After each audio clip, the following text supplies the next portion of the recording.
ಬಸವ ವಾಹಿನಿಯ ಆರೋಗ್ಯ ಆಧ್ಯಾತ್ಮ ಈ ಕಾರ್ಯಕ್ರಮಕ್ಕೆ ತಮಗೆಲ್ಲ ಆತ್ಮೀಯ ಸ್ವಾಗತ ಸುಸ್ವಾಗತ. ಬಸವ ವಾಹಿನಿಗೆ ಹಾಗೂ ಸಮಸ್ತ ವೀಕ್ಷಕರುಗಳಿಗೆ ಶರಣಾರ್ಥಿ. ಆತ್ಮೀಯ ವೀಕ್ಷಕರುಗಳೇ, ಈ ಹಿಂದಿನ ಸಂಚಿಕೆಗಳಲ್ಲಿ ಪ್ರಕೃತಿ ಚಿಕಿತ್ಸೆ ಬಗ್ಗೆ ಕೆಲವೊಂದು ವಿಚಾರಗಳನ್ನು ನಾವು ತಿಳಿದುಕೊಂಡಿದ್ದೇವೆ. ಇಂದಿನ ದಿವಸ ಅಲರ್ಜಿ, ಒಗ್ಗದಿರುವಿಕೆ ಈ ವಿಷಯ ಕುರಿತಾಗಿ ಕೆಲವೊಂದು ವಿಚಾರಗಳನ್ನು ತಿಳ್ಕೊಳ್ಳೋಣ. ತಮಗೆಲ್ಲ ಗೊತ್ತಿರೋ ಹಾಗೆ ಅಲರ್ಜಿ ಅಂತಕ್ಕಂಥ ಒಂದು ಸಮಸ್ಯೆ ದಿನಬೆಳಗಾದರೆ ಪ್ರತಿಯೊಬ್ಬರೂ ನಾವು ಕೇಳ್ತಾ ಇದ್ದೇವೆ. ಈ ತೊಂದರೆಯಿಂದ ಬಳಲ್ತಾ ಇರ್ತಕ್ಕಂಥವರು ಸಾವಿರಾರು ಜನ ಮಂದಿ ಬಳಲ್ತಾ ಇದ್ದಾರೆ.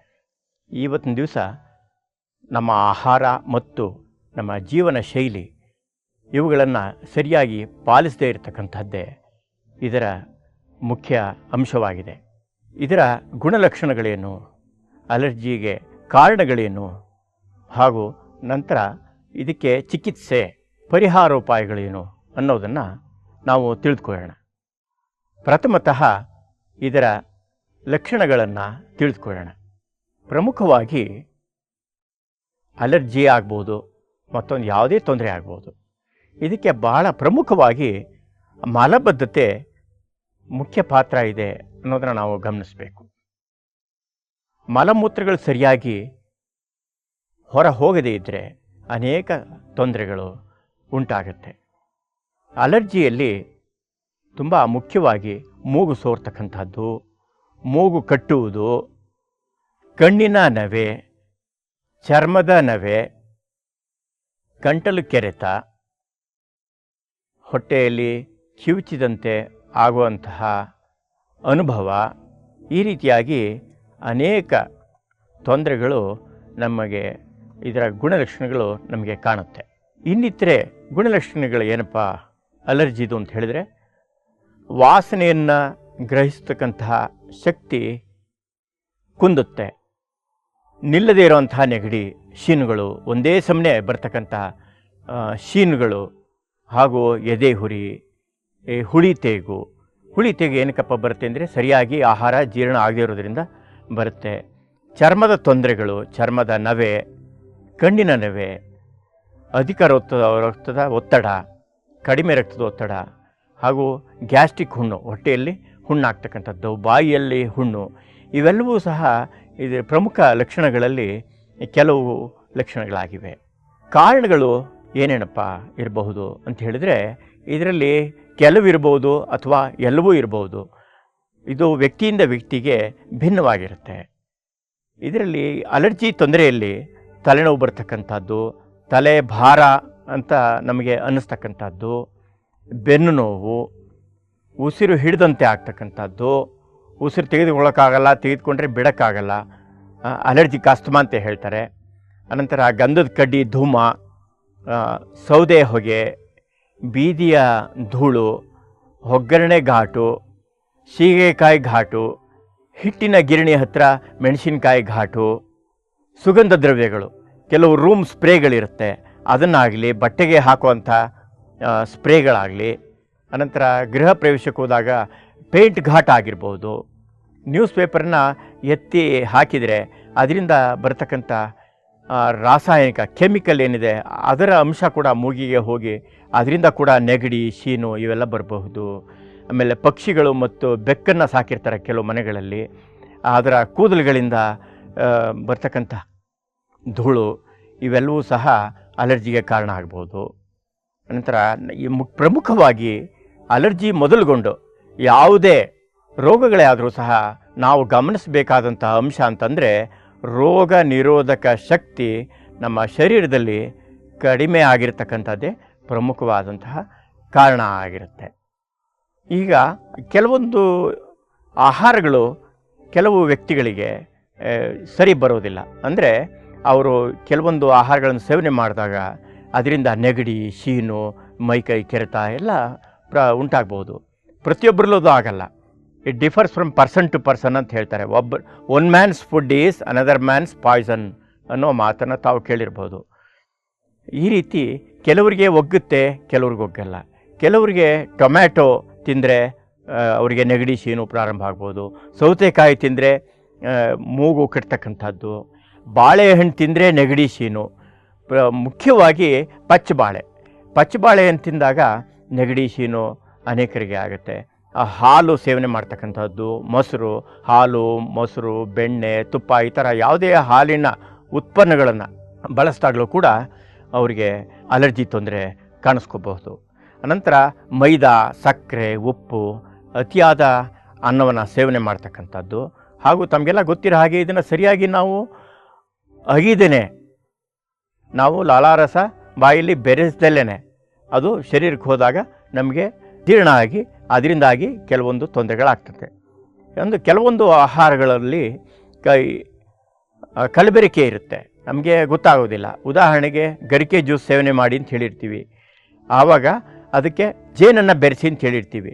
ಕೆಲವು ಕಾರ್ಖಾನೆಗಳಲ್ಲಿ ಸಕ್ಕರೆ ಅಂಶನೇ ಜಾಸ್ತಿ ಹಾಕಿರ್ತಾರೆ. ಅಂಥ ಸಂದರ್ಭದಲ್ಲಿ ನಮಗೆ ತೊಂದರೆ ಕೊಡುತ್ತೆ. ಆಗ ಶುದ್ಧ ಜೇನನ್ನು ಬಳಸಬೇಕು. ಈ ರೀತಿ ನಾವು ಕೆಲವೊಂದು ಗಮನ ವಹಿಸಬೇಕಾಗುತ್ತೆ. ಕೆಲವು ಸಿಹಿ ತಿನಿಸುಗಳು, ಯಾವುದೇ ಸಿಹಿ ಅಂಗಡಿಯಲ್ಲಿ ಸಿಹಿಗಳನ್ನು ತೆಗೆದುಕೊಂಡಾಗ ಜಾಮೂನ್ ಇರ್ಬೋದು, ಜಹಾಂಗೀರ್ ಇರ್ಬೋದು, ಲಡ್ಡು ಇರ್ಬೋದು, ಹಲವಾರು ಈ ಸಿಹಿ ಪದಾರ್ಥಗಳಲ್ಲಿ ಈ ಕೆಮಿಕಲ್ ಬಣ್ಣಗಳು ಹಾಕಿರ್ತಾರೆ, ರಾಸಾಯನಿಕ ಬಣ್ಣಗಳು ಅದರಲ್ಲಿ ಸೇರಿರುತ್ತೆ. ಅವೆಲ್ಲವೂ ಸಹ ನಮಗೆ ಆರೋಗ್ಯ ತೊಂದರೆ ಕೊಡುತ್ತೆ. ಇವುಗಳಿಂದನೂ ಸಹ ನಮಗೆ ಈ ಅಲರ್ಜಿ ಉಂಟಾಗೋ ಸಾಧ್ಯತೆ ಇದೆ. ತದನಂತರ ಎಣ್ಣೆಯಲ್ಲಿ ಕರೆದಂತಹ, ಹುರಿದಂತಹ, ಸಿಪ್ಪೆಯನ್ನು ತೆಗೆದಿರುವಂಥ ಆಹಾರಗಳು ಹಾಗೂ ಸಂಸ್ಕರಿಸಿದ ಆಹಾರಗಳು, ಇವುಗಳಿಂದನೂ ಸಹ ನಮಗೆ ಈ ಅಲರ್ಜಿ ತೊಂದರೆಗಳು ಕಾಣಿಸ್ಕೋಬಹುದು. ಹಾಗೂ ನಾವು ಚೆನ್ನಾಗಿ ಹೈಲಿ ನ್ಯೂಟ್ರಿಷಿಯಸ್ ಫುಡ್ ತೆಗೆದುಕೊಳ್ತಾ ಇದೆ ಅಂತ ಹೇಳ್ತೀವಿ. ಉತ್ತಮ ಪೌಷ್ಟಿಕಾಂಶಗಳ ಉಳ್ಳಂತಹ ಆಹಾರವನ್ನೇ ಸೇವನೆ ಮಾಡ್ತಿರ್ತೀವಿ, ಆದರೂ ಸಹ ನಮಗೆ ಈ ತೊಂದರೆ ಇರುತ್ತೆ. ಯಾಕಿರ್ಬೋದು? ನಾವು ಆಹಾರ ಏನು ಸೇವಿಸ್ತೀವಿ ಅದಕ್ಕೆ ತಕ್ಕಂತೆ ವ್ಯಾಯಾಮ ಅಷ್ಟೇ ಮುಖ್ಯ. ನಾವು ವ್ಯಾಯಾಮ ಸಾಕಷ್ಟು ಮಾಡದಿದ್ದರೆ ಈ ತೊಂದರೆಗಳೆಲ್ಲವೂ ಸಹ ಬರುತ್ತೆ. ಏಕೆಂತಂದರೆ ನಮಗೆ ಸೇವಿಸಿದಂಥ ಆಹಾರ ಸರಿಯಾಗಿ ಜೀರ್ಣ ಆಗಬೇಕು. ಜೀರ್ಣವಾದಂಥ ಆಹಾರದ ಪೌಷ್ಟಿಕಾಂಶಗಳು ನಮಗೆ ಸಣ್ಣ ಕರುಳಿನಲ್ಲಿ ನಮಗೆ ಅದು ಹೀರಿಕೊಳ್ಳಲ್ಪಡಬೇಕು. ತದನಂತರ ತ್ಯಾಜ್ಯ ಭಾಗ ಮಲಮೂತ್ರಗಳ ಮೂಲಕ ಹೋಗಬೇಕು. ಈ ರೀತಿ ಡೈಜೆಷನ್, ಅಸಿಮಿಲೇಷನ್, ಎಲಿಮಿನೇಷನ್ ಇವೆಲ್ಲವೂ ಸರಿಯಾಗಾದರೆ ಜೀರ್ಣಕ್ರಿಯೆ ಸರಿಯಾಗಿ ಪಚನ ಆಗಬೇಕು. ಹಾಗೂ ಅದರಲ್ಲಿರುವಂತಹ ಪೌಷ್ಟಿಕಾಂಶಗಳು ಸಣ್ಣ ಕರುಳಿನಲ್ಲಿ ಹೀರಲ್ಪಡಬೇಕು. ಹಾಗೆಯೇ ತ್ಯಾಜ್ಯ ಭಾಗ ಮಲಮೂತ್ರಗಳ ಮೂಲಕ ಸರಿಯಾಗಿ ಹೊರ ಹೋಗುವಂತೆ ಅವಕಾಶವಿರಬೇಕು. ಆವಾಗ ಈ ಅಲರ್ಜಿ ತೊಂದರೆಗಳು ಬರಲಿಕ್ಕೆ ಸಾಧ್ಯವಿರೋದಿಲ್ಲ. ಹಾಗೂ ಅನಿದ್ರೆ, ಉದಾಹರಣೆಗೆ IT ಕಂಪನಿಗಳಲ್ಲಿ ಕೆಲಸ ಮಾಡುವಂತಹ ಕಾರ್ಮಿಕರನ್ನು ತೆಗೆದುಕೊಳ್ಳಿ. ಅಲ್ಲಿ ಕೆಲಸಗಾರರು ಅವರು ರಾತ್ರಿಯೆಲ್ಲ ಆಹಾರವನ್ನು ಸೇವನೆ ಮಾಡ್ತಾರೆ, ಆದರೆ ಅದು ಸರಿಯಾಗಿ ಜೀರ್ಣ ಆಗೋದಿಲ್ಲ. ನಾವು ಸೇವಿಸುವಂಥ ಆಹಾರ ಸೂರ್ಯಾಗ್ನಿ ಮತ್ತು ಜಠರಾಗ್ನಿ ಇದಕ್ಕೆ ನೇರ ಸಂಬಂಧವನ್ನು ಹೊಂದಿದೆ. ಸೂರ್ಯ ಉದಯಿಸಿದ ನಂತರ ಹಾಗೂ ಸೂರ್ಯಾಸ್ತಮವಾಗೋದ್ರೊಳಗೆ ಸೇವಿಸಿದಂಥ ಆಹಾರ ನಮಗೆ ಸರಿಯಾಗಿ ಜೀರ್ಣ ಆಗುತ್ತೆ. ಸೂರ್ಯಾಸ್ತಮದ ನಂತರ ಸೇವಿಸಿದಂಥ ಆಹಾರ ಅಷ್ಟೇ ತಡವಾಗಿ ಅದು ಜೀರ್ಣವಾಗುತ್ತೆ. ಅದರಿಂದಾಗಿ ಸೂರ್ಯಾಸ್ತದ ನಂತರ ಸೇವಿಸುವಂಥ ಆಹಾರ ಬಹಳ ಕಡಿಮೆ ಇರ್ತಕ್ಕಂಥದ್ದು ಬಹಳ ಮುಖ್ಯ. ಹಾಗೂ ಮಾನಸಿಕ ಒತ್ತಡ ಇರ್ತಕ್ಕಂಥದ್ರಿಂದನೂ ಈ ಅಲರ್ಜಿ ಬರುವಂತಹ ಚಾನ್ಸಸ್ ಇದೆ. ಅದರಿಂದ ಖಿನ್ನತೆಗೆ ಒಳಗಾಗುವಂತಹ ಚಾನ್ಸಸ್ ಕೂಡ ಇದೆ. ಅದರಿಂದಾಗಿ ನಾವು ಮಾನಸಿಕ ಒತ್ತಡವಿಲ್ಲದಂತೆ ನಾವು ಯೋಗ, ಪ್ರಾಣಾಯಾಮ, ವಾಕಿಂಗ್ ಮಾಡ್ತಕ್ಕಂಥದ್ದು ಇವುಗಳನ್ನ ನಾವು ರೂಢಿಸ್ಕೊಳ್ತಕ್ಕಂಥದ್ದು ಬಹಳ ಮುಖ್ಯ.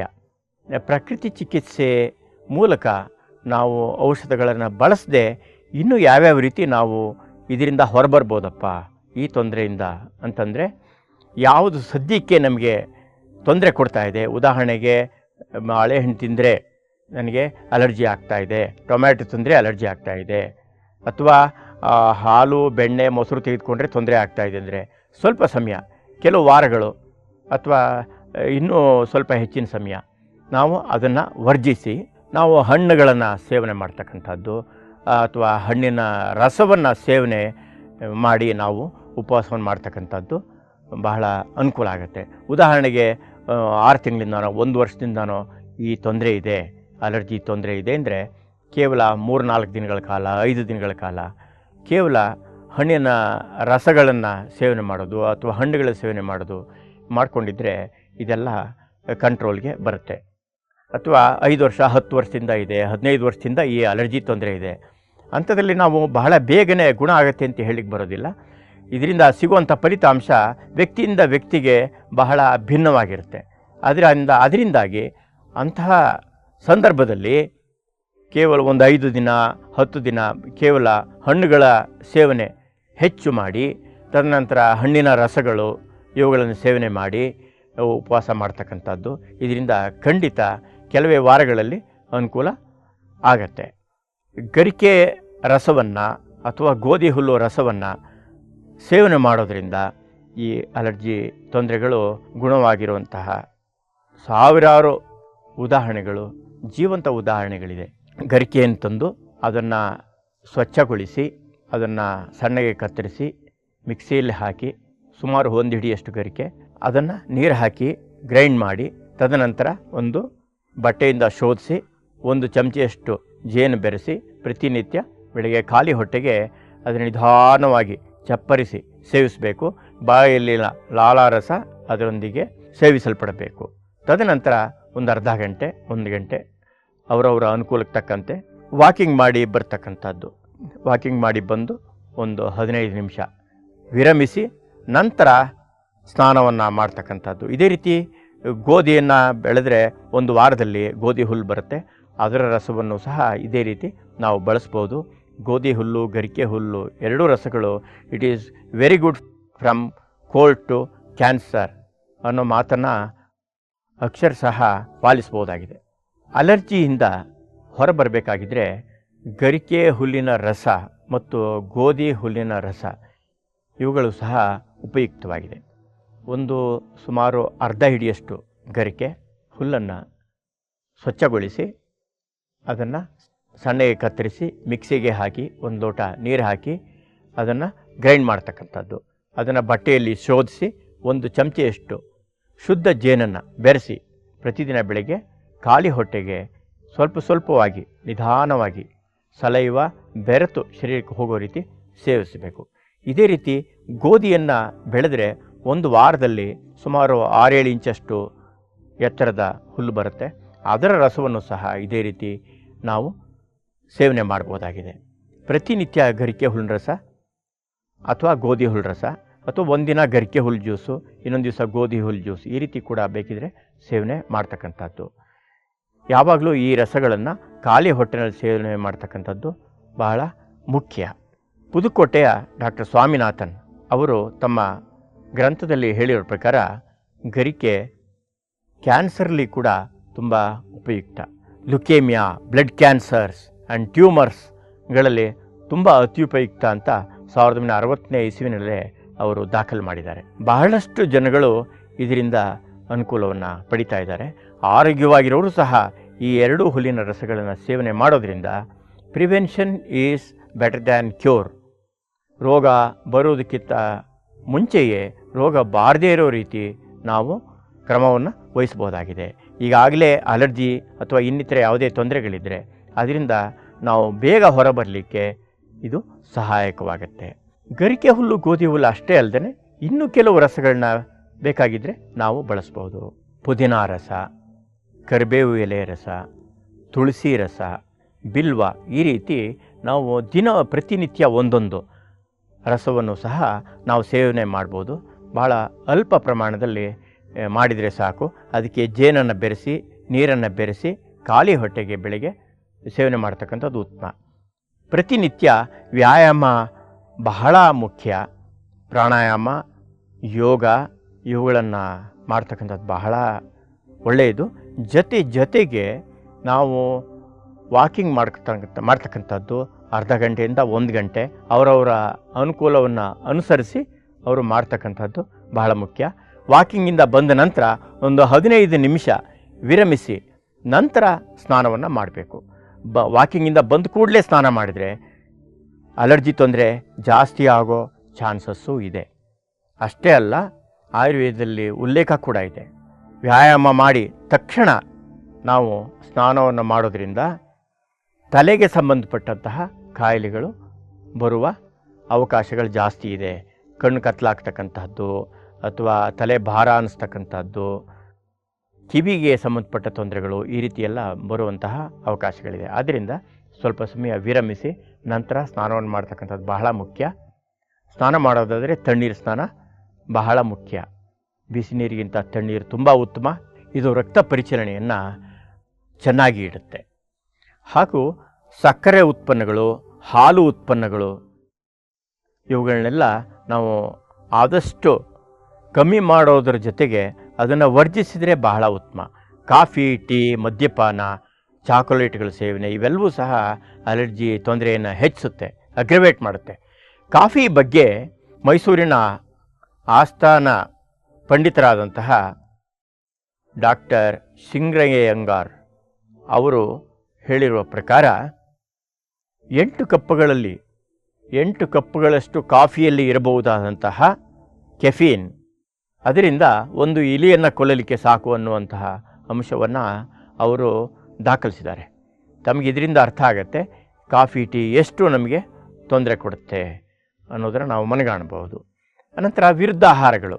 ನಾವು ಕಾಮನ್ ಸೆನ್ಸ್ ಅಂತ ಹೇಳ್ತೀವಿ. ನಮ್ಮ ಯುಕ್ತಾಯುಕ್ತ ಪರಿಜ್ಞಾನವನ್ನು ಬಳಸಿ ನಾವು ಆಹಾರವನ್ನು ಸೇವನೆ ಮಾಡಬಹುದಾಗಿದೆ.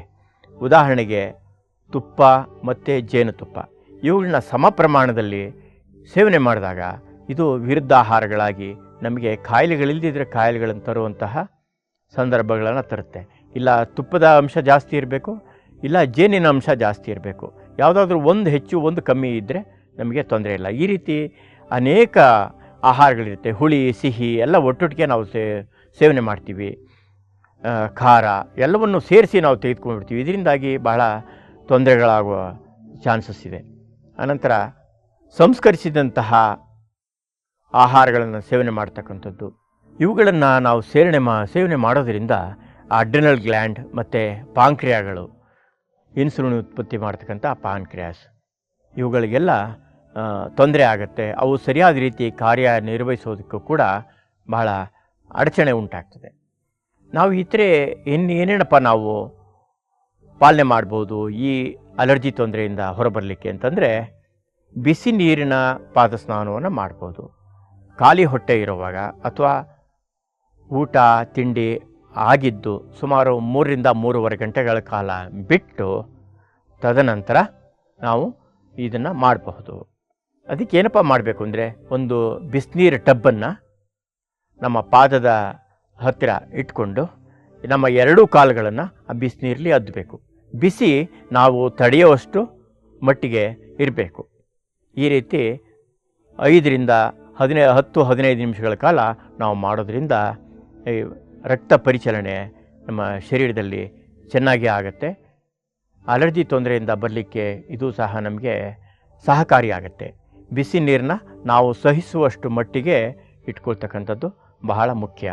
ಹಾಗೂ ಸ್ಟೀಮ್ ಇನ್ಹೇಲ್ ಮಾಡೋದು ಅಂತ ಹೇಳ್ತಾರೆ. ಮೂಗಿನಿಂದ ಬಿಸಿ ನೀರಿನ ಆವಿಯನ್ನು ಸೇವನೆ ಮಾಡ್ತಕ್ಕಂಥದ್ದು.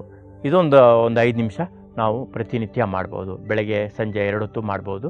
ಇದರಿಂದನೂ ಸಹ ಅನುಕೂಲ ಆಗುತ್ತೆ. ಇದರಲ್ಲಿ ಮೂಗು ಕಟ್ಟೋದು ಕೂಡ ಬಿಟ್ಟು ಹೋಗುತ್ತೆ. ಅದರಿಂದ ಪರಿಹಾರ ಪಡ್ಕೋಬೇಕು ಅಂತಂದರೆ ನಾವು ಡ್ರಾಪ್ಸನ್ನೆಲ್ಲ ಹಾಕ್ತೇವೆ.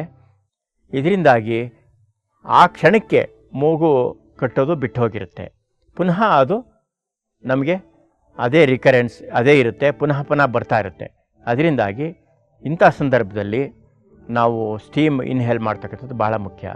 ಸಾಧ್ಯವಿದ್ದಾಗ ಅಭ್ಯಂಗ ಸ್ನಾನ ಮಾಡೋದು, ಎಣ್ಣೆ ಸ್ನಾನವನ್ನು ಮೈಯನ್ನು ಚೆನ್ನಾಗಿ ತಿಕ್ಕಿಕೊಂಡು ಬರಿಗೈಯಿಂದ, ತದನಂತರ ಎಣ್ಣೆಯನ್ನು ಹಚ್ಕೊಂಡು ನಾವು ಸ್ನಾನ ಮಾಡಿ ಬಿಸಿ ನೀರಿನ ಸ್ನಾನ, ಸ್ಟೀಮ್ ಬಾತ್, ಹಬೆ ಸ್ನಾನವನ್ನು ಮಾಡ್ತಕ್ಕಂಥದ್ದು ಒಳ್ಳೆಯದು. ಅದಕ್ಕೂ ಮೊದಲು ಒಂದು 10 ನಿಮಿಷ ಸೂರ್ಯನ ಹೊಂಗಿರಣಗಳಿಗೆ, ಬೆಳಗ್ಗೆ ಮತ್ತು ಸಂಜೆಯ ಹೊಂಗಿರಣಗಳಿಗೆ ನಾವಿದ್ದು ತದನಂತರ ಸ್ನಾನ ಮಾಡ್ತಕ್ಕಂಥದ್ದು ಬಹಳ ಉತ್ತಮ ಆರೋಗ್ಯಕ್ಕೆ ಅನುಕೂಲ ಆಗುತ್ತೆ.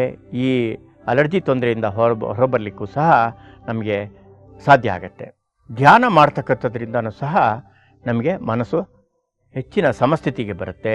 ಇದರಿಂದಾಗಿ ನಮಗೆ ಮಾನಸಿಕ ಒತ್ತಡ ಕಡಿಮೆ ಆಗುತ್ತೆ. ಮಾನಸಿಕ ಒತ್ತಡ ಕಮ್ಮಿ ಆದ ಹಾಗೆ ಈ ಅಲರ್ಜಿ ತೊಂದರೆ ಕೂಡ ನಮಗೆ ಕಮ್ಮಿ ಆಗುತ್ತೆ. ತದನಂತರ ಸಾಮಾಜಿಕ ಕಾರ್ಯ ಚಟುವಟಿಕೆಗಳಲ್ಲಿ ನಮ್ಮನ್ನು ನಾವು ತೊಡಗಿಸ್ಕೊಳ್ಳೋದ್ರಿಂದ ಸಹ ಇದರಿಂದ ಒಳ್ಳೆಯ ಫಲಿತಾಂಶ ನಮಗೆ ಸಿಗುತ್ತೆ. ಮಾನಸಿಕ ಸ್ವಾಸ್ಥ್ಯ ಕಾಯ್ದುಕೊಳ್ಳೋದಕ್ಕೆ ಸಾಧ್ಯ ಆಗುತ್ತೆ. ದೇಹಾರೋಗ್ಯ ಎಷ್ಟು ಮುಖ್ಯನೋ ಅದೇ ರೀತಿ ನಾವು ಮಾನಸಿಕ ಆರೋಗ್ಯ ಕೂಡ ಮುಖ್ಯ ಅನ್ನೋದನ್ನು ನಾವು ಗಮನಿಸಬೇಕಾಗತ್ತೆ. ನಮ್ಮ ದಿನನಿತ್ಯದಲ್ಲಿ ದಿನಚರಿ ಹೇಗಿರಬೇಕಪ್ಪ ಅಂತಂದರೆ, ಬೆಳಗ್ಗೆ ಎದ್ದ ತಕ್ಷಣ ನೀರನ್ನು ಸೇವನೆ ಮಾಡ್ತಕ್ಕಂಥದ್ದು, 2ರಿಂದ 4 ಲೋಟ ನೀರನ್ನು ಸೇವನೆ ಮಾಡ್ತಕ್ಕಂಥದ್ದು.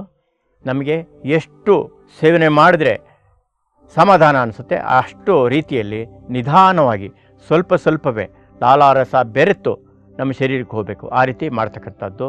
ತದನಂತರ ಸೂರ್ಯ ಸ್ನಾನ ಮಾಡ್ತಕ್ಕಂಥದ್ದು, ವಾಕಿಂಗ್ ಮಾಡ್ತಕ್ಕಂಥದ್ದು, ಬೆಳಗ್ಗೆ ತಿಂಡಿ, ಮಧ್ಯಾಹ್ನ ಊಟ, ರಾತ್ರಿ ಊಟ ಇವುಗಳನ್ನು ನಿಧಾನವಾಗಿ ಸಾವಕಾಶವಾಗಿ ಸೇವನೆ ಮಾಡ್ತಕ್ಕಂಥದ್ದು. ಒಂದೊಂದು ತುತ್ತನ್ನು ಸಹ 30ರಿಂದ 40 ಸಲ ಅಗಿದು ಸೇವನೆ ಮಾಡ್ತಕ್ಕಂಥದ್ದು. ಮಧ್ಯಾಹ್ನ ಊಟ ಮತ್ತು ರಾತ್ರಿ ಊಟಕ್ಕೆ ಮಧ್ಯೆ ಈ ಅವಧಿಯಲ್ಲಿ ಮಧ್ಯೆ ಯಾವುದೇ ಆಹಾರವನ್ನು ನಾವು ಸೇವಿಸದೇ ಇದ್ದರೆ ಜೀರ್ಣಕ್ರಿಯೆ ಚೆನ್ನಾಗಿ ಆಗುತ್ತೆ ಹಾಗೂ ತ್ಯಾಜ್ಯ ಭಾಗ ಸಲೀಸಾಗಿ ಮಲಮೂತ್ರಗಳ ಮೂಲಕ ಹೊರ ಹೋಗುತ್ತೆ. ನಮಗೆ ಸಿಗುವಂಥ ಪೌಷ್ಟಿಕಾಂಶಗಳು ಯಾವ್ಯಾವುದು ಸಣ್ಣ ಕರುಳಲ್ಲಿ ಹೀರಲ್ಪಡಬೇಕು ಅದೆಲ್ಲವೂ ಸಹ ಸರಿಯಾಗಿ ಹೀರಲ್ಪಡುತ್ತೆ. ನಾವು ದಿನನಿತ್ಯದ ದಿನಚರಿಯನ್ನು ಈ ರೀತಿ ನಾವು ಪಾಲನೆ ಮಾಡ್ಕೊಂಡು ಬಂದರೆ ನಮ್ಮ ಈಗಿನ ಅಲರ್ಜಿನ ತೊಂದರೆಗಳಿಂದ ನಾವು ಹೊರಬರಬಹುದು, ಆರೋಗ್ಯವಂತರಾಗಿ ನಾವು ಮುಂದುವರಿಯಲಿಕ್ಕೆ ಸಾಧ್ಯ ಆಗತ್ತೆ. ಆದ್ದರಿಂದ ಆದಷ್ಟು ಔಷಧಗಳ ಬಳಸ್ತಲೇ ಯಾವ ರೀತಿ ನಾವು ಈ ಪ್ರಕೃತಿ ಚಿಕಿತ್ಸೆ ನಮಗೆ ಸಹಾಯವಾಗುತ್ತೆ ಅಂತಂದರೆ, ನಾವು ಪ್ರಕೃತಿಗೆ ಎಷ್ಟು ಧನ್ಯವಾದಗಳು ಹೇಳಿದರೂ ಸಾಲದು. ನಾವು ಪ್ರಕೃತಿಯಿಂದ ದೂರ ಸರಿದಂತೆ ನಾವು ನಮ್ಮ ಆರೋಗ್ಯವನ್ನು ಕಳ್ಕೊಳ್ತಾ ಇರ್ತೇವೆ, ನಾವು ರೋಗಗಳಿಗೆ ಆಹ್ವಾನ ನೀಡ್ತಾ ಇರ್ತೇವೆ. ಅದರಿಂದಾಗಿ ನಾವು ಪ್ರಕೃತಿ ಚಿಕಿತ್ಸೆಯ ಕೆಲವೊಂದು ಅಂಶಗಳನ್ನು ನಾವು ಗಮನಿಸಿ ದಿನನಿತ್ಯದಲ್ಲಿ ಪಾಲಿಸೋದಾದರೆ ನಾವು ಖಂಡಿತ ಅಲರ್ಜಿ ಒಂದೇ ಅಲ್ಲ, ಯಾವುದೇ ಕಾಯಿಲೆಗಳು ಬರೋದಾದರೂ ಕೂಡ prevention is better than cure ಅನ್ನುವಂತೆ ಹತ್ತು ಕಡೆ ಗಮನಿಸಿ ನಾವು ಆರೋಗ್ಯವಂತರಾಗಿ ಮುಂದುವರಿಯಬಹುದು. ಇಲ್ಲಿಯವರೆಗೂ ಬಸವ ವಾಹಿನಿಯನ್ನು ವೀಕ್ಷಿಸಿದ ಸಮಸ್ತ ವೀಕ್ಷಕರುಗಳಿಗೆ ಶರಣಾರ್ಥಿ.